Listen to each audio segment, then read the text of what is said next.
ఈ వీడియో చూసే ముందు ఒక లైక్ కొట్టి జై శ్రీరామ్ అని కామెంట్ చేయండి. మన హిందూ ధర్మశాస్త్రాల ప్రకారం కొన్ని చెట్లలో దేవుళ్ళు నివసిస్తారట.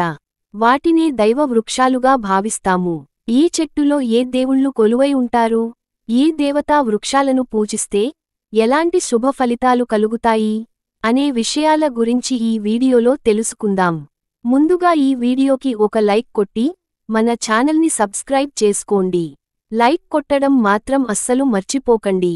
మనం దేవుళ్లను ఎలా అయితే పూజిస్తామో దేవతా వృక్షాలను కూడా అలాగే పూజించాలి. అప్పుడు మాత్రమే మన కుటుంబం పైన దేవతల ఆశీర్వాదం ఉంటుంది.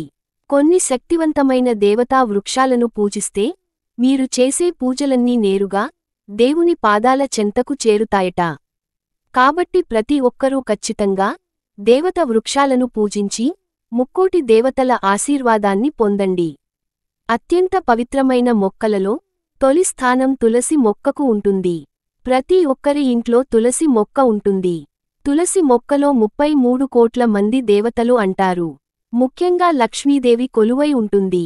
కాబట్టి ఏ ఇంట్లో అయితే తులసి మొక్క ఉంటుందో ఆ ఇంటిపై దేవతల ఆశీర్వాదం ఉంటుంది. మరీ ముఖ్యంగా ఇంట్లో పూజ చేసేటప్పుడు మీ పూజ గదిలో కొన్ని తులసి దళాలను పెట్టుకోండి.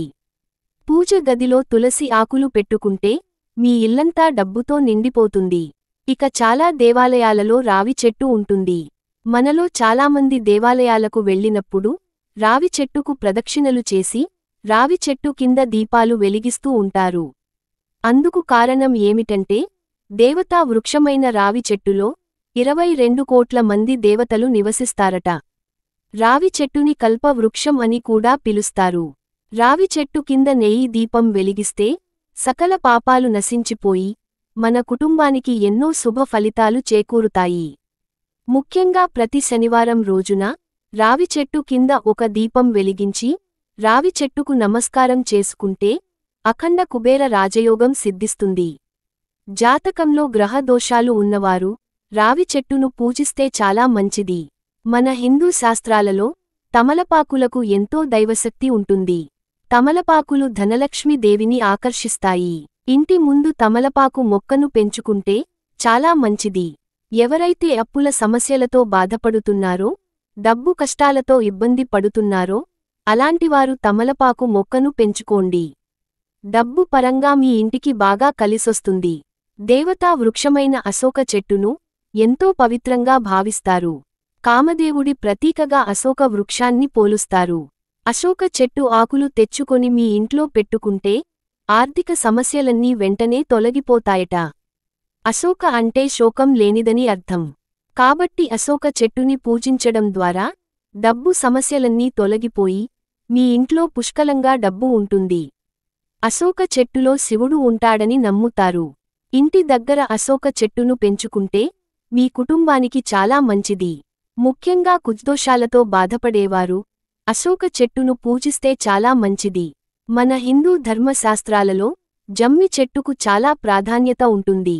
ఎవరైతే జమ్మి చెట్టును పూజిస్తారో అలాంటి వారికి శని దోషాలన్నీ తొలగిపోతాయి.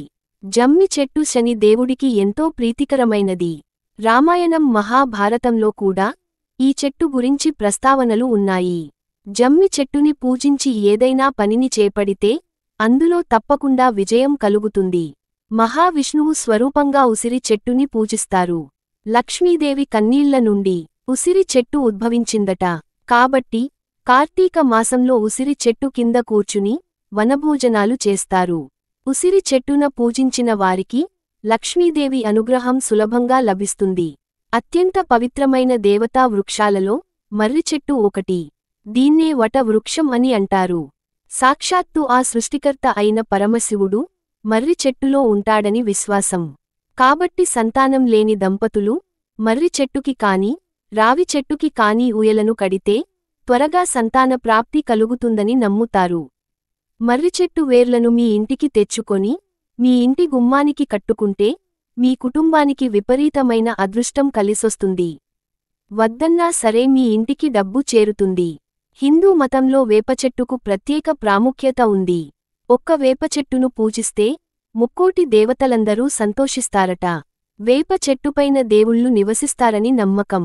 వేప చెట్టును పూజించిన వారికి జీవితంలో ఉన్న కష్టాలన్నీ తొలగిపోయి మీ ఇంటికి మంచి రోజులు ప్రారంభమవుతాయి. వేప చెట్టులో దుర్గాదేవి కొలువై ఉంటుంది. వేప చెట్టుకు పసుపు రాసి కుంకుమ బొట్లు పెట్టి వేప చెట్టుకు నమస్కారం చేసుకుంటే విపరీతమైన ధనయోగం కలుగుతుంది. శివుని పూజకు మారేడు దళాలు శ్రేష్టమైనవి. మారేడు దళాలలో శ్రీ మహాలక్ష్మి కొలువై ఉంటుంది. మారేడు పండులోని గుజ్జంతా తీసేసి దాన్ని ఎండబెట్టి అందులో విభూదిని పెట్టుకొని ప్రతిరోజూ ఆ విభూదిని పెట్టుకుంటే విపరీతమైన ఐశ్వర్యం ప్రాప్తిస్తుందని నమ్మకం. త్వరలోనే ధనవంతులయ్యే అవకాశం ఉంటుందట. అలాగే ప్రతి గురువారం రోజున అరటి చెట్టును పూజిస్తే చాలా మంచిది. అరటి చెట్టుకు కుంకుమ నీళ్లు పోసి అరటి చెట్టు కింద దీపం వెలిగించడం వల్ల విపరీతమైన సంపద కలిసొస్తుంది. అలాగే వివాహం ఆలస్యం అవుతున్నవారు ప్రతి గురువారం అరటి చెట్టు కింద నెయ్యి దీపం వెలిగిస్తే అతి త్వరలోనే వివాహం జరగడమే కాకుండా మంచి జీవిత భాగస్వామి కూడా లభిస్తాడట.